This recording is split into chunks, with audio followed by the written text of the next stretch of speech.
Hello, everybody. It's Congressman Jamie Raskin from Maryland's beautiful 8th Congressional District coming to you for my favorite time of the week, Local Hero. It's Friday, July the 21st.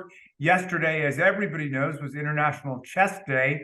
And so we have so many great chess enthusiasts and players and masters and teachers and coaches in the 8th Congressional District. I thought it was time to salute one who is really an unsung local hero, my friend Fernando Moreno, who is an elementary school counselor in Montgomery Knolls Elementary School. He has spent more than 25 years as a school counselor in Montgomery County Public Schools, but at Montgomery Knolls and at every other school he's worked or visited, Fernando brings the magic of chess to young people and teaches them how to play and uses them as a way to stir and to fortify their emotional and psychological and intellectual development. And he shows how working with very simple chess positions and how to solve them can really help you unlock new paths of discovery and creativity in your life.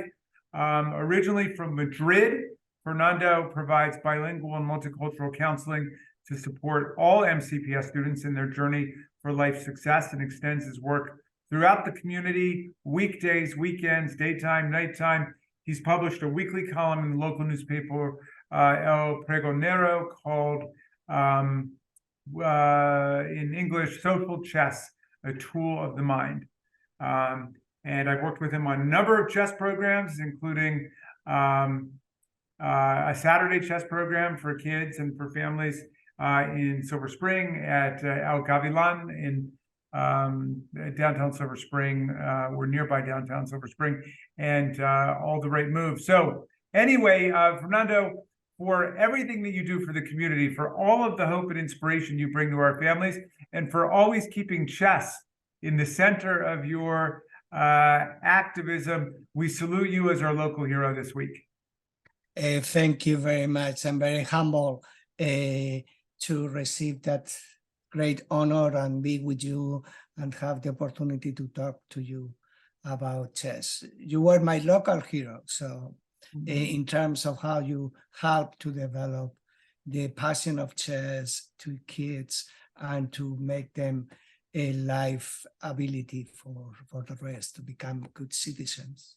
Well, thank you, Fernando. Now, you know, when you and I first met a long, long time ago, I just assumed that you were just, you know, an obsessed chess fanatic like me, and you were looking for opportunities to play more chess. But then come to learn, it's very difficult to get you to play. You're much more interested at this point in your career in teaching it and analyzing it with kids rather than just sitting around playing late at night on the computer, as some of us sometimes do. So tell me about that, why your passion is really chess as a way to move young people. For me, two things. As you know, I came here from another country. I didn't speak fluent English, but I was a psychologist also in Spain.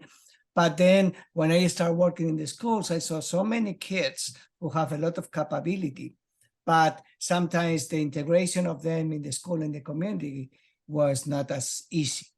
Through the game, it's very easy. It's an international language. You can play anywhere you want. And also, I believe that develop a lot of life skills, such as responsibility, such as decision-making, such as resilience. No matter how many times we play, we will find one situation where the goal doesn't work with we thought that will work. And chess teaches that, okay, it's possible that you have a small defeat, but then you have to carry out and keep trying. How many of our kids need that knowledge about don't give up, try, and then no matter what the obstacle is, you have also a new day. And that is how I got into the game of chess, and obviously try to promote it as a tool for youth and families, because I have had also families working with that and with the kids. Yeah, I remember when I was growing up, there was there was a time in school where it seemed like you could do chess or you could go do artistic and needlepoint stuff. And suddenly all the boys were in chess and all the girls were in the art class. But I've noticed whenever I come to visit you at school, it's totally co-ed and there's tons of girls who are playing chess. And I just wonder how you've taken down that barrier.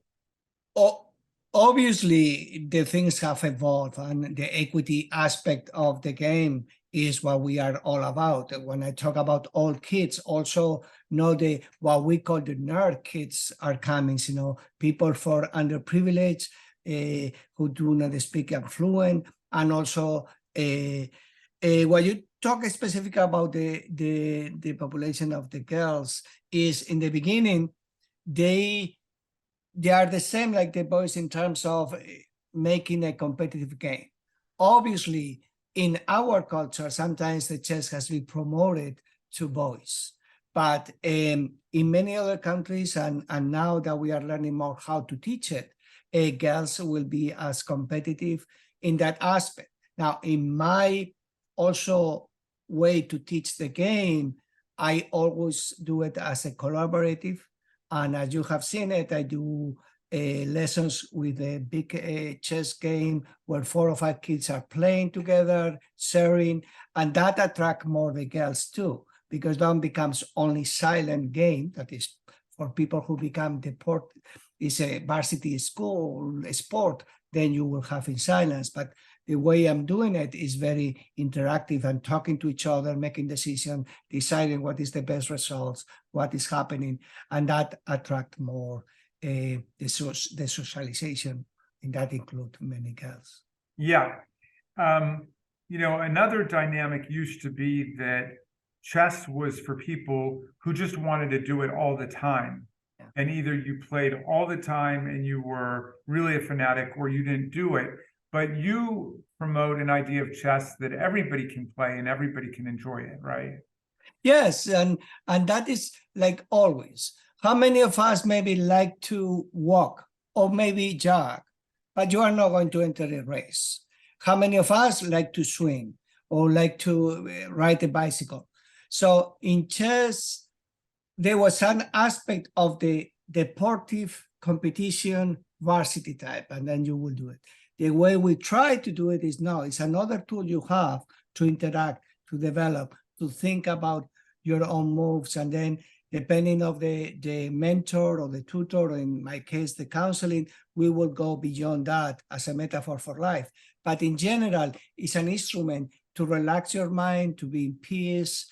As you described it, yesterday was the day of the International Day, and UNESCO has a specific place there. And if anybody can see it, it's a wonderful video of a refugee kid that has been in a war torn, that using the game of chess is feeling better than in their situation that is so critical.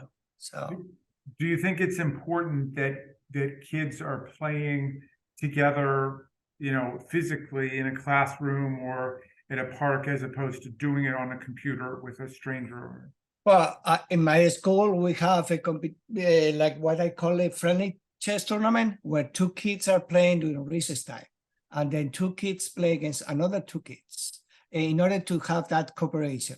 Obviously, like always, you incentivate friendships, and obviously you are going to see that the 4 best players according to the class, then the people are asking, do you want to be my partner? But in the other hand, I had 2 newcomers, girls who want to learn and play, they're playing together because they're socializing. So yes, obviously the game of chess has increased because of COVID, because people had more access to the computer and have more time.